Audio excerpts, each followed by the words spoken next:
มาดีพี่น้องนี่มาพาพี่น้องมายามเบ็ด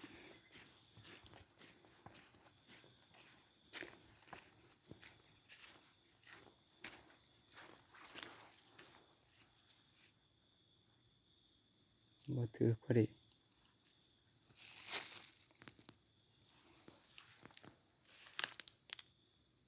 ถือเขา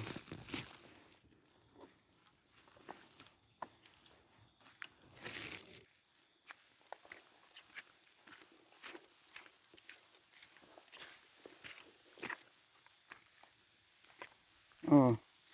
กบกำลังจะลงมากินนี่มันออกจากกระของกูบ่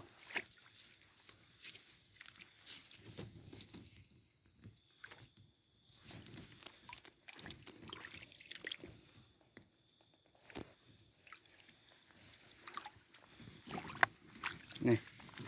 มันกำลังจะลงมากินเบ็ดทางนี้บ่ถือ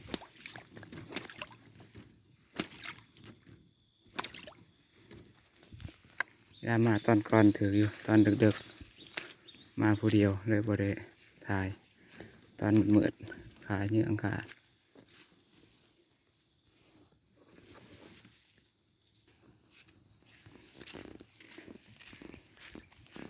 สุดท้ายแบบนี้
บ่ถือ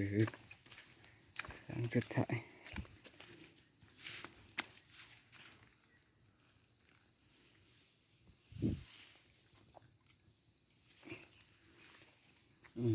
สรุปให้พี่น้องเบิ่งไว้นะว่าได้จักโตที่ผ่านมา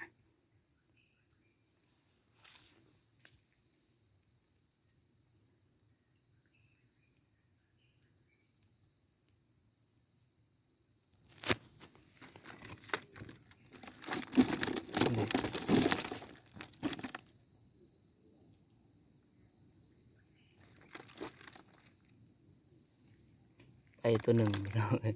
เต้นนอกเกี่ยวกับของและซ้ำนี่แหละเอาใจพี่น้องที่เขามาเบิ่งจนจบไป